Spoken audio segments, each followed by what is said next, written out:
y vamos a estudiar las Sagradas Escrituras. Y quiero que me acompañes en tu Biblia, por favor, en el libro de Hechos de los Apóstoles, capítulo 3. El día de hoy estaremos viendo Hechos capítulo 3. Me gustaría iniciar este sermón con la recapitulación, como es costumbre, de la semana pasada.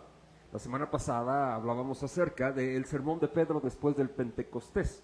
El Pentecostés vimos que el significado que tiene el Pentecostés, y esto es lo importante y lo relevante para el texto bíblico, esto es y para nosotros también, para la interpretación correcta. Después de esto, Pedro se levanta, lo veíamos la semana pasada, y veíamos cómo, mis hermanos, se convirtieron se agregaron más de 3,000 personas, no sé si lo recuerdas, y lo vimos la semana pasada. Vimos lo que estaba aconteciendo en la vida de los primeros cristianos, y esto era muy importante para nosotros. Yo quiero empezar viendo esto y haciendo esta observación, porque necesitamos ver el texto siguiente que viene en Hechos capítulo 1, versículo 8, porque es el plano o es el plan maestro que nuestro Señor Jesucristo marca y da la pauta, y de esto habla Hechos de los Apóstoles. ¿De qué habla? Hechos de los Apóstoles, todo el libro tiene como tema central el testificar, el anunciar de aquel, ¿no? Pero para ser testigos. Y esto es importante porque en Hechos capítulo 1, versículo 8, nuestro Señor Jesucristo le dice a sus discípulos, ya apóstoles en este momento, antes dice, pero recibiréis poder cuando haya venido sobre nosotros el Espíritu Santo, y me seréis testigos en toda Jerusalén, en Judea, en Samaria y hasta lo último de la tierra. Este es el plano, esta es la perspectiva de todo lo que habla Hechos de los Apóstoles. Ahorita estamos viendo cómo los apóstoles están siendo testigos de nuestro Señor Jesucristo. ¿En dónde? En Jerusalén. Y esto se está aconteciendo en Jerusalén. Y esto es importante porque en el capítulo 3 vamos a ver un texto que es muy popular para el ámbito cristiano, y a lo mejor hay muchos cristianos que ya lo han leído. Y nos hemos enfocado en este texto y hemos analizado este texto y hemos visto el registro de este texto a lo largo de nuestro tiempo. Pero hoy quiero que leamos el texto, son 26 versículos, y quiero que me sigas con tu vista. En el Hechos capítulo 3 versículo 1. Pedro y Juan subían juntos al templo a la hora novena de la oración, y era traído un hombre cojo de nacimiento, a quien ponían cada día a la puerta del templo, que se llamaba La Hermosa, para que pidiese limosna de los que entraban en el templo. Cuando vio a Pedro y a Juan que iban a entrar en el templo, les rogaba que le diesen limosna, pero Pedro, con Juan, fijando en él los ojos, le dijo, míranos. Entonces él les estuvo atento, esperando recibir de ellos algo. Mas Pedro dijo, no tengo plata ni oro, pero lo que tengo te doy. En el nombre de Jesucristo de Nazaret, levántate. ¿Y qué dice? Y anda. Y tomándole por la mano derecha, le levantó, y al momento se le afirmaron los pies y tobillos, y saltando se puso en pie y anduvo y entró con ellos en el templo, andando, ¿y qué dice? Y saltando y alabando a Dios. Esto es algo que Lucas, el escritor del libro de Hechos, enfatiza, y esto es muy importante. Ahorita vamos a ver por qué. Dice más adelante, y todo el pueblo vio andar y alabar a Dios. Verso 10, y le reconocían que era el que se sentaba a pedir limosna a la puerta del templo, La Hermosa, y se llenaron de asombro y espanto por lo que le había sucedido. Verso 11, y teniendo asidos a Pedro y a Juan, el cojo que había sido sanado, todo el pueblo atónito concurrió a ellos al pórtico que se llama de Salomón. Viendo esto, Pedro respondió al pueblo, varones israelitas, ¿por qué os maravilláis de esto? ¿O por qué ponéis los ojos en quiénes? En nosotros, como si por nuestro poder o piedad hubiésemos hecho andar a El Dios de Abraham, de Isaac y de Jacob, el Dios de nuestros padres, ha glorificado a su Hijo Jesús, a quien vosotros entregasteis y negasteis delante de Pilato, cuando éste había resuelto ponerle en libertad. Mas vosotros negasteis al santo y al justo, y pedisteis que se os diese un homicida, y matasteis al autor de la vida, a quien Dios ha resucitado de los muertos, de lo cual nosotros somos testigos. y por la fe en su nombre, a este que vosotros veis y conocéis, le ha confirmado su nombre, y la fe que es por él ha dado a este completa sanidad en presencia de todos vosotros. Mas ahora, hermanos, sé que por ignorancia lo habéis hecho, como también vuestros gobernantes, pero Dios ha cumplido así lo que había antes anunciado por boca de ¿qué? De todos sus profetas, que su Cristo había de padecer. Así que, arrepentíos y convertíos, para que sean borrados vuestros pecados, para que venga de la presencia del Señor tiempos de refrigerio, y Él envíe a Jesucristo que os fue anunciado. Versículo 21. A quien de cierto es necesario que el cielo reciba hasta los tiempos de la restauración de todas las cosas, de que habló Dios por la boca de sus santos profetas, que han sido desde tiempos antiguos. Porque Moisés dijo a los padres: el Señor vuestro Dios os levantará profeta de entre vuestros hermanos, como a mí, a él oiréis en todas las cosas que os hablé. Y toda alma que no oiga a aquel profeta será desarraigada del pueblo. Y todos los profetas desde Samuel en adelante, cuantos han hablado, también han anunciado estos días. Vosotros sois los hijos de los profetas y del pacto que Dios hizo con nuestros padres, diciendo a Abraham: en tu simiente serán benditas todas las familias de la tierra. A vosotros primeramente Dios, habiendo levantado a su Hijo, lo envió para que os bendijese, a fin de que cada uno se convierta, ¿de qué? De su maldad. Esto es importante, es interesante. Yo tenía la intención de cortar hasta el versículo 10, pero no se puede. No es imposible para mí. ¿Por qué? Porque la sanidad del cojo, como muchos la conocemos, no puede ser el texto, como es un texto histórico narrativo, la sanidad del cojo no puede ser desmantelada de este texto o del sermón de Pedro. ¿Por qué?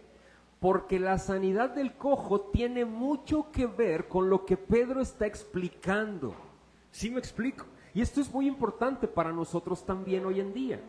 Miren, el esquema de mi sermón es el siguiente, y bajo estos dos puntos voy a estar hablando y analizando el texto del día de hoy. El primero es señales y milagros para la gloria de Dios, del versículo 1 al versículo 10. El punto 2 es el objetivo de las señales y los milagros, del versículo 11 al versículo 26. Esto es muy relevante para nosotros hoy en día, mis hermanos, porque cuando leemos el texto, ¿sí o no? ¿Quién había leído el texto de la sanidad del cojo en Hechos de los Apóstoles? O al menos la conocía. Y muchos de nosotros, si tenemos un contexto o un entorno cristiano, tal vez conocíamos este relato bíblico de aquel cojo que lo llevan y lo ponen en la puerta llamada ¿qué? La Hermosa. Y esto es interesante porque siempre nos enfocamos en el milagro que ocurre el Espíritu Santo hace la obra por parte de Pedro y Juan, y que se levanta este hombre, salta y decimos: wow, gloria a Dios, el Señor sigue haciendo milagros de este tipo. No sé si me explico. Y nos enfocamos en eso, y nos centramos en eso, y nos centramos en la sanidad del cojo. Mis hermanos, la sanidad del cojo en sí misma tiene un objetivo. Y te digo algo, no es el milagro. Ah, caray. No es el milagro. Mira, los milagros por sí mismos no hacen cristianos. Y te lo quiero mencionar. ¿Tú has conocido a alguna persona que le ha suscitado un milagro? ¿O no? ¿Y que no es creyente? Yo sí he visto personas, o he presenciado personas inconversas, que el Señor por su gracia y su misericordia ha utilizado la medicina y los ha levantado. O incluso sin la medicina y Dios ha obrado. ¿Sí me explico?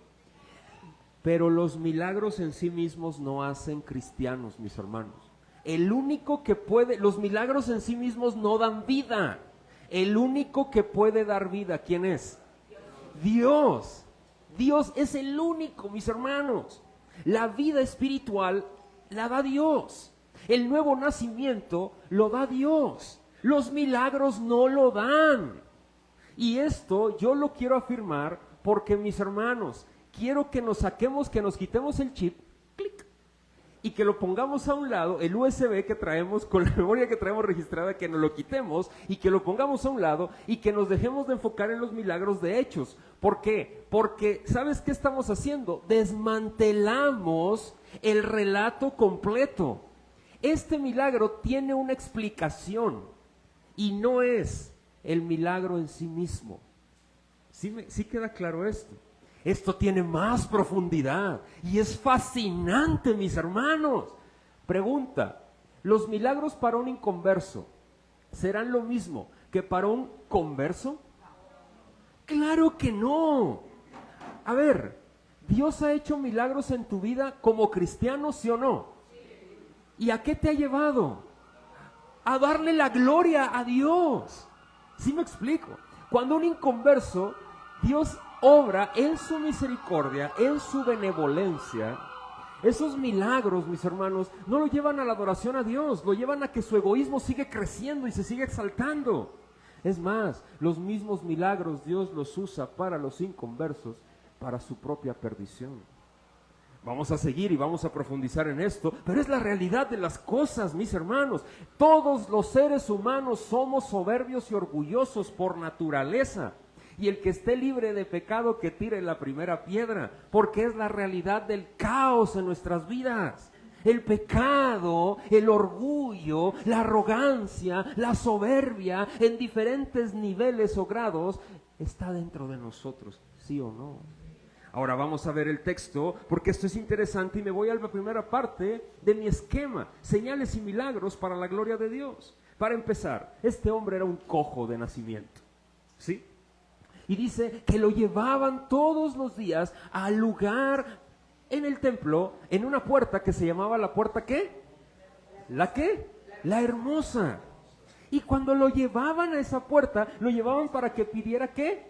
Limosna. ¿Te acuerdas? Lo acabamos de leer en el texto. Esto es importante, ¿por qué? Había alguien que lo trasladaba. ¿Sí? Algunos escritores mencionan que este hombre era utilizado para generar cierto tipo de ganancia para las personas que lo llevaban. ¿Sí me explico? Ahora, vamos a continuar porque esto es interesante. Este hombre era cojo de nacimiento. Le ponían todos los días ahí en la puerta. Este hombre era cojo de nacimiento. Cojo no es ser minusválido, ¿sí? En el original, la palabra cojo en el griego tiene que ser, significa hacer alto, ¿sí? ¿Qué es esto? Que va cojeando, vaya la redundancia, como pues arrastrando, batallando, ¿para qué? Caminar.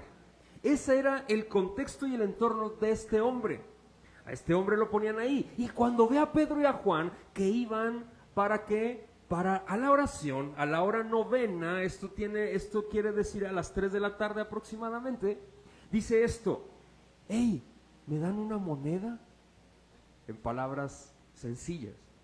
Y Pedro, esta frase es maravillosa, fijan los ojos Pedro y Juan en él, porque aquí dice que los dos iban y menciona que los dos ponen la mirada en él y le dice: Pedro, no tengo oro ni plata, mas lo que tengo te doy. ¿Qué dice? En el nombre de Jesús de Nazaret, levántate. ¿Y qué? Y anda. Y el hombre de pronto, sus pies se restablecen y todo, completos, todo. Queda sano este hombre. ¿Sí o no es un milagro?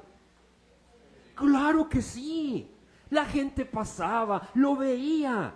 Es más, algunos le daban monedas. Sentían dolor por ese hombre. Mis hermanos, Pedro así, con el poder del Espíritu Santo, le dice: levántate y anda. Este hombre se levanta y empieza a andar. Pero aquí hay algo interesante, importante.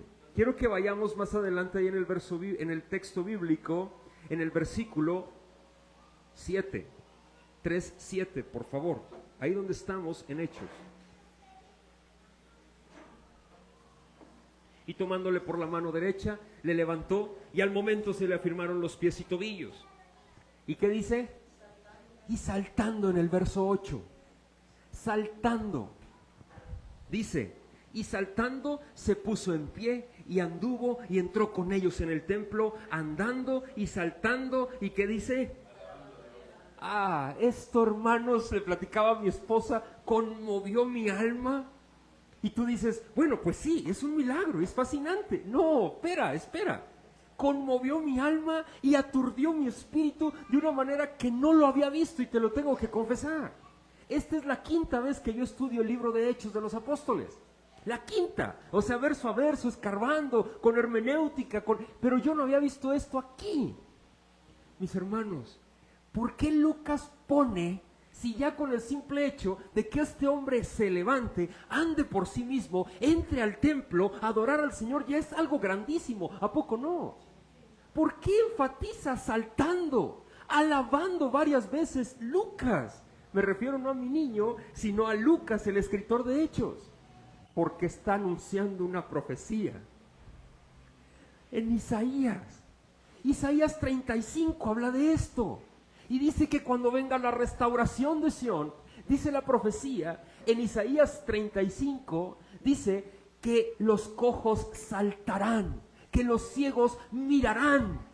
Lo que está enfatizando Lucas es hablando y exclamando y diciendo: lo que están haciendo los apóstoles no es por parte de ellos, es que ha venido la restauración del pacto, ha venido la restauración del pueblo. ¿Que no se dan cuenta, judíos? Y Lucas no era judío. Lucas está escribiendo esto y es fascinante, conmueve mi alma. ¿Por qué, mis hermanos?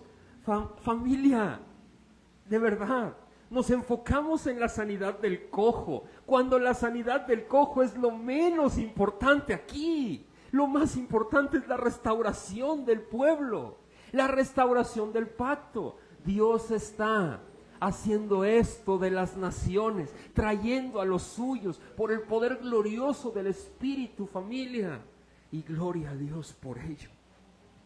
Te quiero preguntar, ¿me puedes acompañar? Más bien te quiero comentar, ¿me podrías acompañar a Isaías 35, por favor, para afirmar esto? Isaías está en el Antiguo Testamento, es uno de los profetas mayores. Quiero que vayamos a Isaías 35, 6, por favor.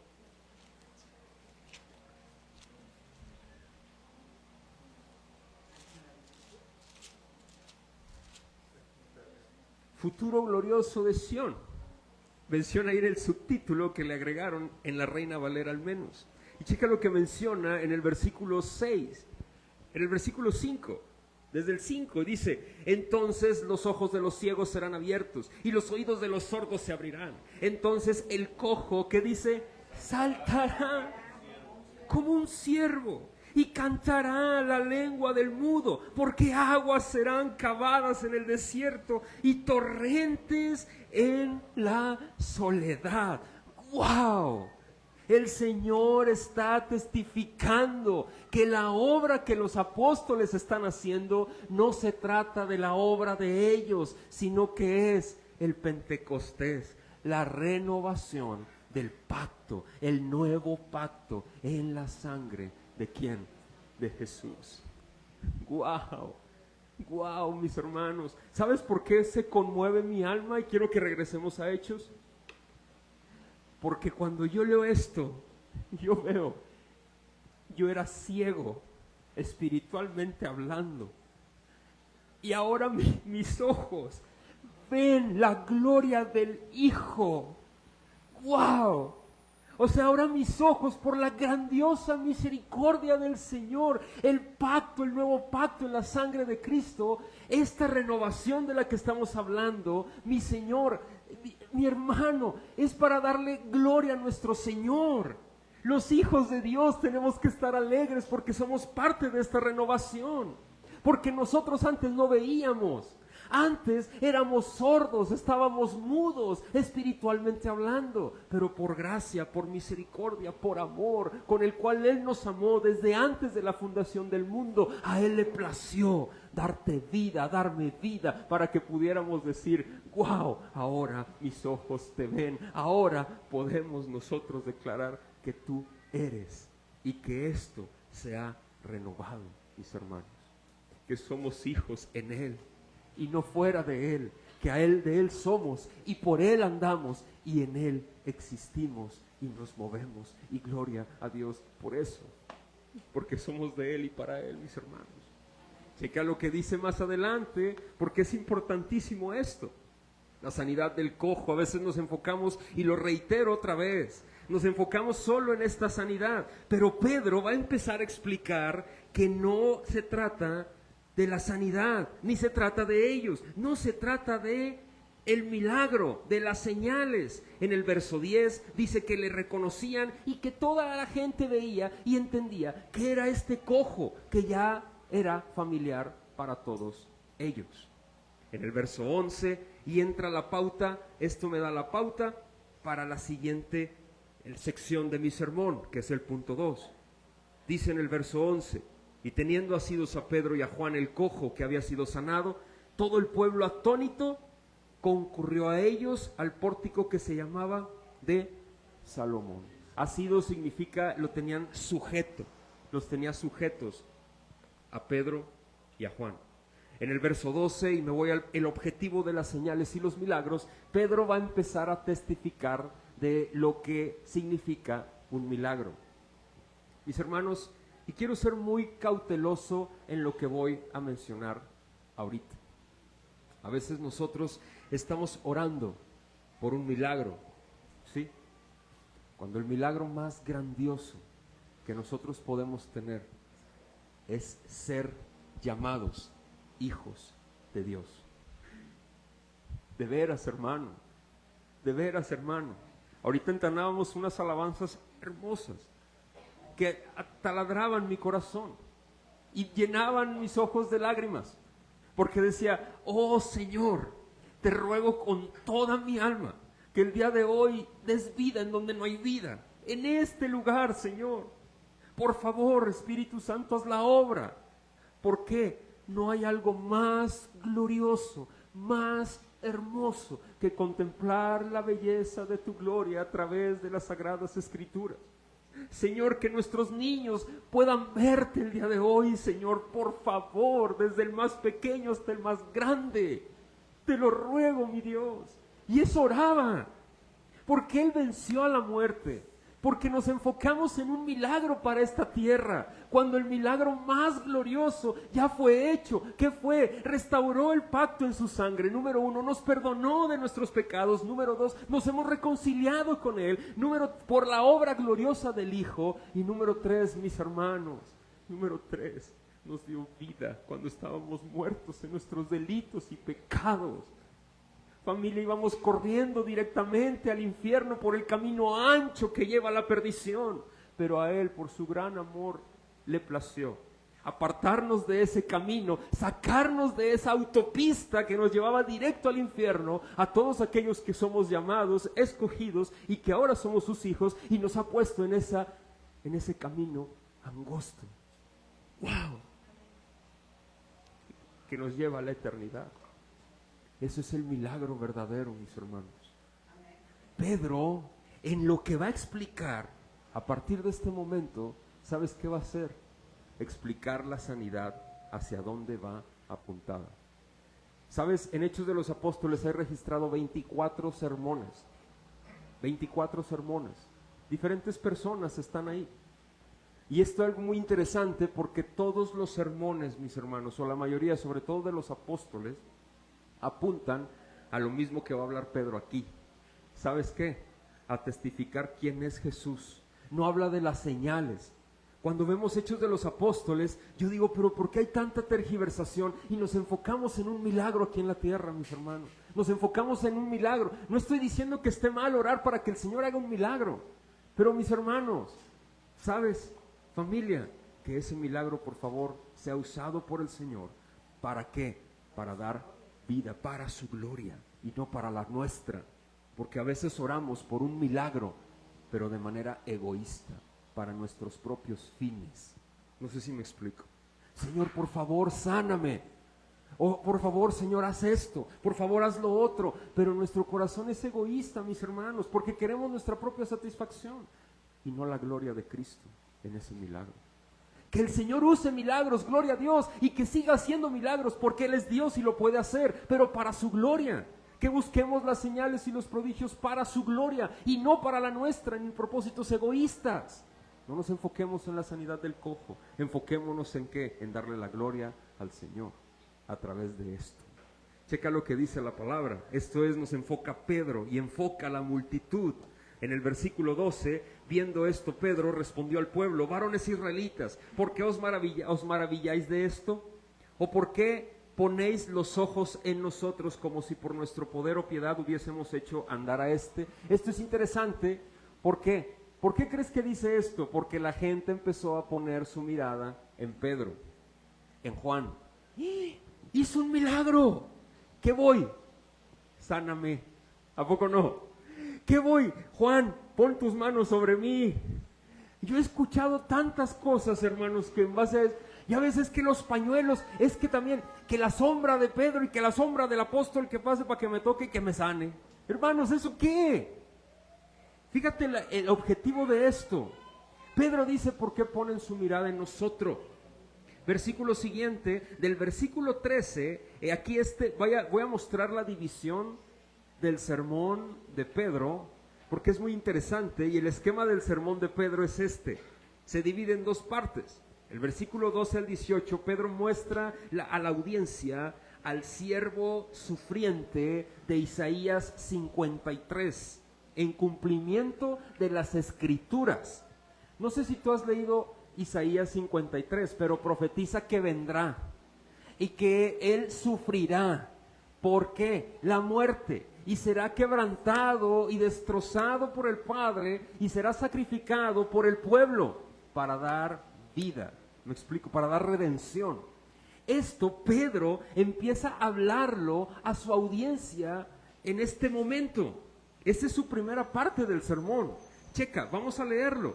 Dice en el versículo 13: el Dios de Abraham, de Isaac y de Jacob, el Dios de nuestros padres, ha glorificado ¿a quién? A su Hijo. ¿Quién es su Hijo? Jesús, a quien vosotros entregasteis y negasteis delante de Pilato, cuando éste había resuelto ponerle en libertad. Mas vosotros negasteis al santo y al justo, y pedisteis que se os diera un homicida. Nos recordamos esta parte cuando la gente grita a Barrabás, ¿te acuerdas? En lugar del Hijo, checa, en lugar de Jesús. Y matasteis al autor de la vida, a quien Dios ha resucitado de los muertos, de lo cual nosotros somos testigos. Verso 16: y por la fe en su nombre, a este que vosotros veis y conocéis, le ha confirmado, ¿qué dice? Su nombre. Y la fe que es por él ha dado a esta completa sanidad en presencia de todos vosotros. Mas ahora, hermanos, sé que por la ignorancia lo habéis hecho, como también vuestros gobernantes, pero Dios ha cumplido así lo que había antes anunciado por boca de todos sus profetas, que su Cristo había, ¿de quién? De padecer. Esto padeció, y padeció nuestro Señor Jesucristo. Esto es importante porque lo que Pedro está diciendo: hey, no se fijen en mí, no se fijen en Juan, no se fijen en el milagro, fíjense en hacia dónde va esto. Esto no nos apunta a nosotros. Yo he escuchado de tantos milagreros, de tantas personas que se dicen o se llaman ser alguien y se llaman milagreros, de que si estiran piernas, que si levantan personas, que si esto, que si lo otro, que si sanan esto, mis hermanos, y nunca dirigen a su audiencia a Cristo. Nunca. Lo dirigen a ellos, pero nunca los dirigen a Cristo.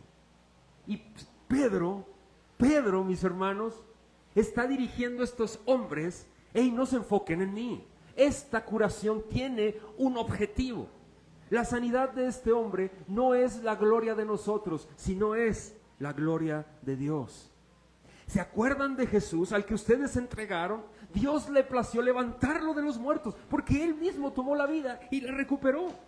Él venció a la muerte. Ahorita lo cantábamos, mis hermanos. En mi oración está el que nosotros adoremos al Rey de Reyes y Señor de Señores, como Él merece ser adorado. Ciertamente, como decía mi hermano Miguel Ángel en la oración, no podemos amarte como tú demandas el amor, pero gracias a Jesús le damos. porque nuestro amor es bien visto delante de tus ojos, aunque sea un amor defectuoso, por el amor del Hijo hacia ti, mi Señor. Gracias, gracias, gracias, porque abogado tenemos para con el Padre, a Jesucristo, el justo. Continúo con esto. Y dice, Pedro está enfocando a su audiencia y diciéndoles, ¿se acuerdan? De esto está hablando, este cojo fue sano por la fe en Cristo y Dios le plació darle la fe a este hombre para ser levantado. En el versículo 18, más adelante, del 19 al 26, es la segunda sección del sermón de Pedro y dice de la siguiente manera. Así que, ¿qué dice Pedro? Arrepentíos. ¿Y qué? ¿Hacia dónde los enfoca? Es una exhortación al arrepentimiento y los enfoca ¿a qué? A Cristo. A Cristo, mis hermanos. Dice, arrepentidos y convertidos para que sean borrados vuestros pecados, para que vengan de la presencia del Señor tiempos de refrigerio. Y Él envía a Jesucristo que os fue antes anunciado, a quien de cierto es necesario que el cielo reciba hasta los tiempos de la restauración de todas las cosas, de que habló Dios por boca de sus santos profetas, que han sido desde tiempos antiguos. Esta profecía que viene en Deuteronomio, Moisés la mencionó, y es muy interesante que Pedro la mencione aquí, porque checa lo que dice, porque Moisés dijo a los padres, el Señor vuestro Dios os levantará profeta de entre vuestros hermanos, como a mí, a él oiréis en todas las cosas que os hable, y toda alma que no oiga aquel profeta, será, que dice, desarraigada del pueblo. Wow. Y todos los profetas, desde Samuel en adelante, cuantos han hablado, también han anunciado estos días.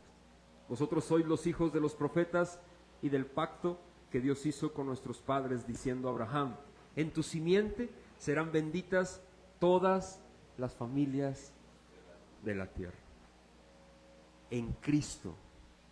Pedro, en su segunda sección de su sermón, dice, en esta segunda sección, habla y menciona esta profecía de Deuteronomio, capítulo 18, en donde Moisés se levanta y dice, Dios levantará a un profeta, a él oiréis, y el que no lo escuche será desarraigado del pueblo. A veces yo lo mencioné, se cree que el pueblo de Israel étnico es el verdadero Israel de Dios, y eso no es verdad.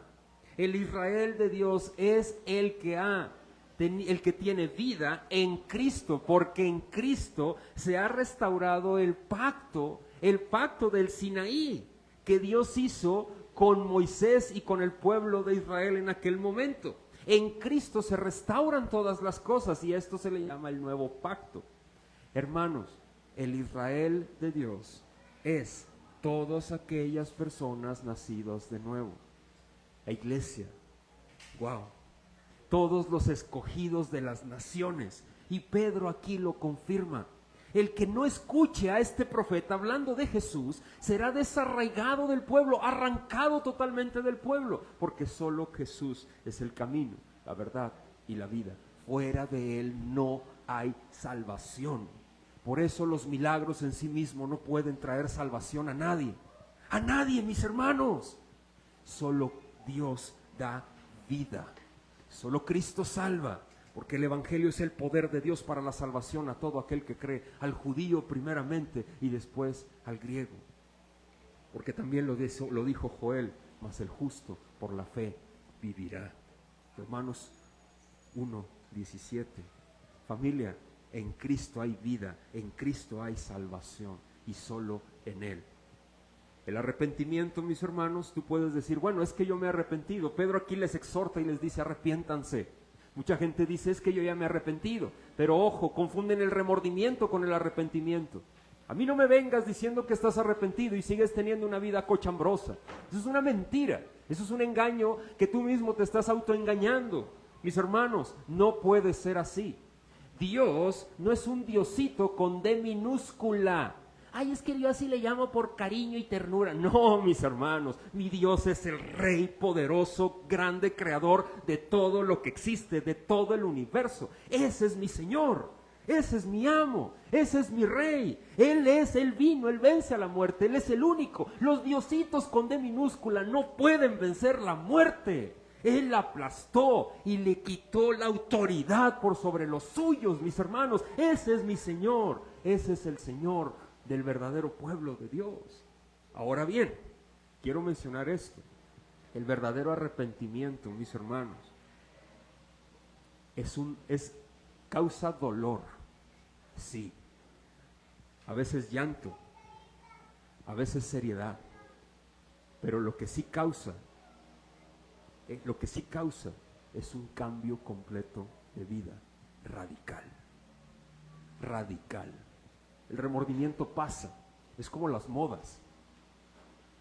El remordimiento pasa, pero el arrepentimiento te oprime el alma al grado que dices, necesito un Salvador. El arrepentimiento real, hermanos y hermanas, hace que las personas sean trastocadas por su pecado y clamen y griten y se humillen ante el Calvario diciendo, oh Señor, te necesito. Y esto solo ocurre en los nacidos de nuevo, familia. Si tú has nacido de nuevo,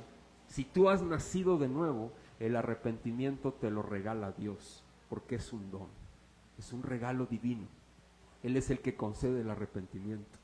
Y si tú estás aquí hoy, es porque Dios quería en su providencia que escucharas este mensaje el día de hoy. El arrepentimiento genera dos cosas: dolor en tu corazón por tu antigua manera de vida y por tus pecados en contra de Dios. Y te compunge de corazón. ¿Qué es esto? Como dicen las Sagradas Escrituras, el término compungir, te clava algo adentro que dices, ¿qué es esto? Necesito que me perdonen.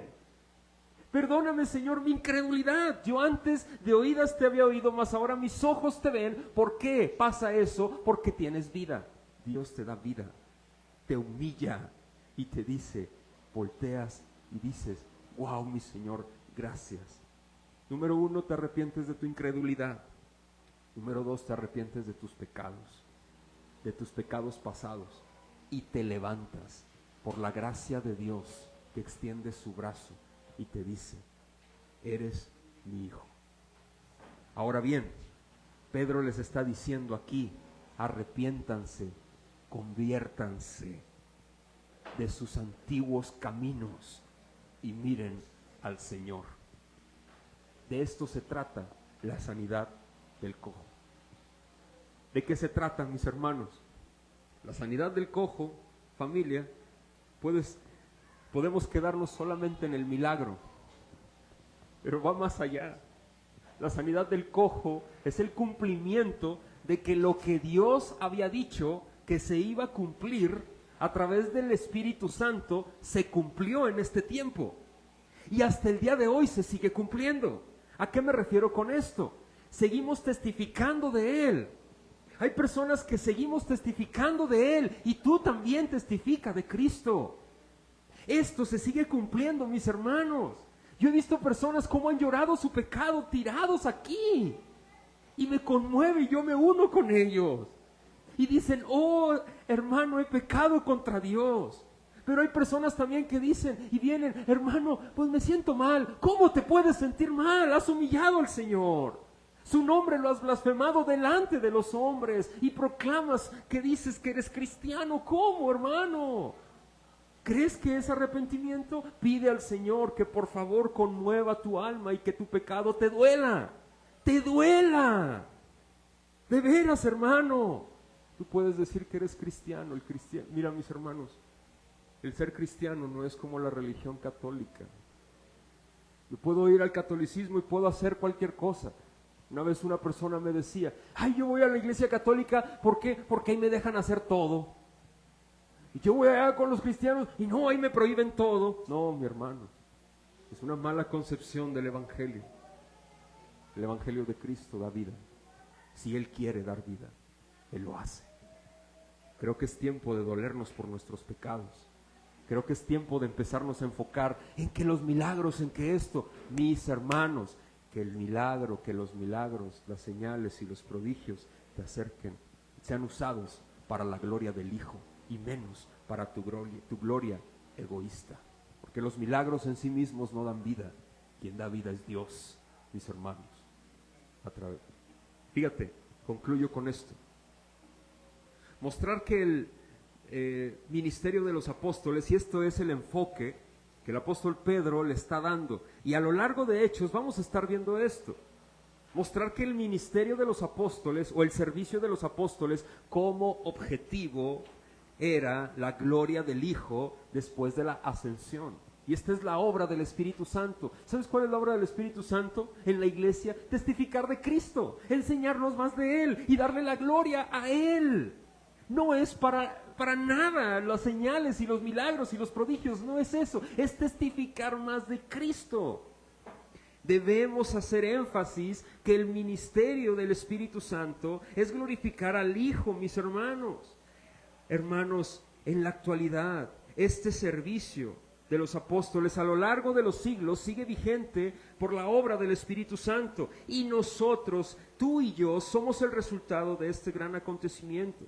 Ahora somos ovejas del pastor, del verdadero pastor, el pastor llamado Jesucristo, el pastor de pastores. Ahora somos santos por el pastor, somos justos por el pastor, somos llamados hijos por él. Hemos sido, mis hermanos, reconciliados con Dios gracias a nuestro pastor y no a nosotros mismos. Somos parte del nuevo pacto en la sangre del Hijo. Hermanos, esto tiene que ser suficiente para nosotros.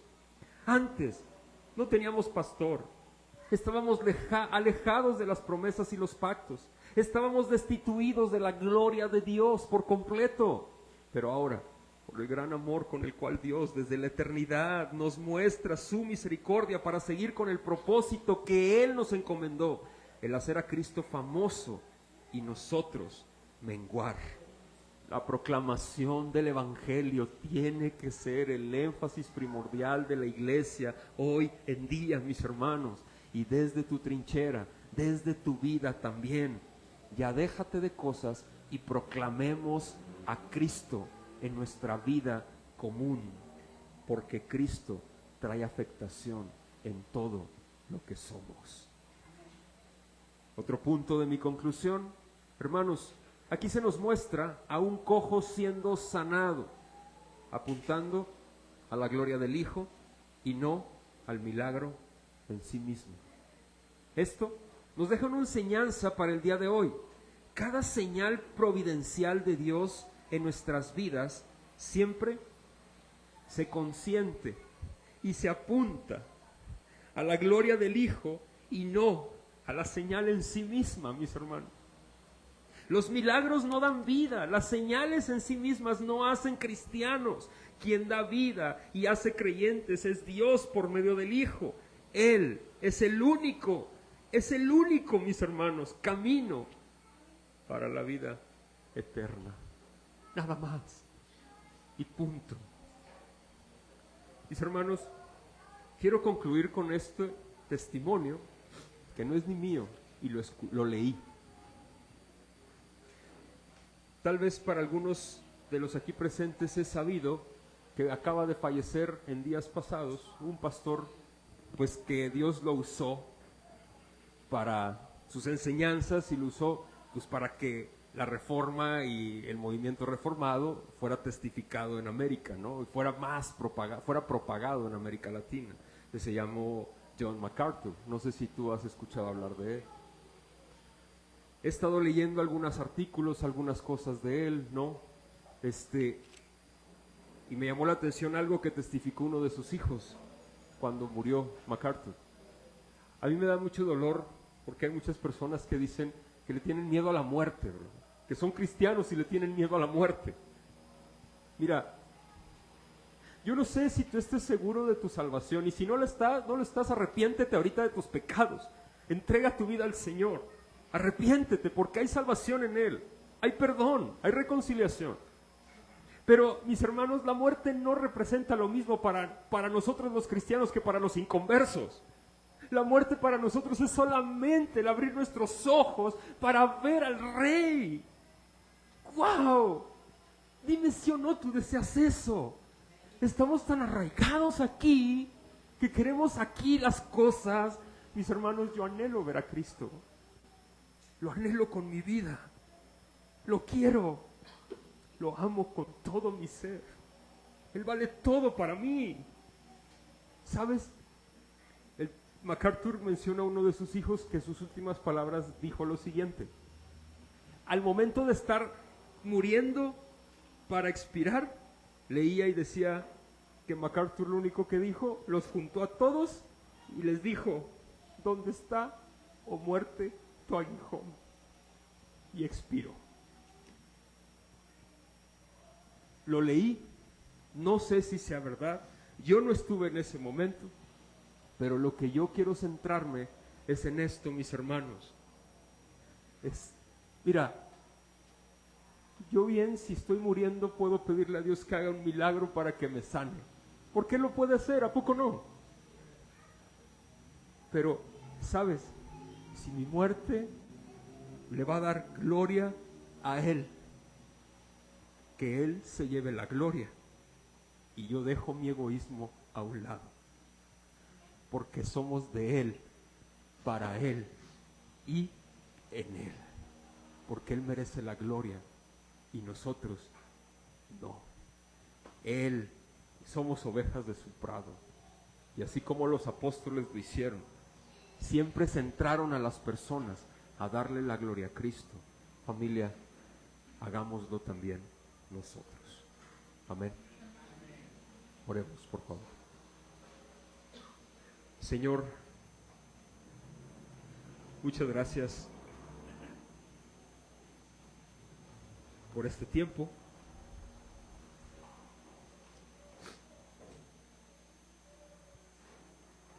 Gracias, Señor, porque yo sé que más de uno de los que estamos aquí presentes podemos testificar tu gloria a través de muchas cosas que has hecho en nuestras vidas. Pero a veces erróneamente hemos estado enfocados egoístamente en un milagro para nuestros deseos y placeres, Señor. Padre, ayúdanos a dar testimonio de ti, que los milagros en sí mismos no hacen cristianos. Los milagros en sí mismos, Señor, no dan eternidad. Son utilizados por ti en más de una ocasión para con tus escogidos, pero para el inconverso es su perdición. Lo sabemos. Señor, yo quiero pedirte que en este lugar des vida en este momento. Para quien no tiene vida, te pedimos, Señor, que hagas la obra maravillosa de nacer de nuevo. Que si hay alguien que en su corazón está el arrepentirse, por el poder glorioso de tu presencia, Espíritu Santo, que así sea hecho en esta tarde. Rogamos con todo nuestro corazón que des vida en donde no la hay, Señor. Que nos ayudes a caminar pegaditos a ti. Que cuando se nos olvide, Señor, siempre nos recuerdes, Espíritu Santo, tu obra, la obra gloriosa del Calvario, para dar testimonio de ti, porque solo tú vives, porque solo tú reinas, y que podamos enfocarnos, mi Señor, en ti, siempre, y no en nosotros. Líbranos de nuestras naturalezas egoístas, más bien, ayúdanos a batallar con nuestras naturalezas egoístas. Ayúdanos. Gracias, gracias por el día de hoy. En tu nombre, Cristo. Amén. Hermanos, vamos a ponernos de pie, por favor. Vamos a entonar un canto. Y si alguien trae alguna ofrenda, puede dejarla en la cajita que está en la parte de la entrada, por favor.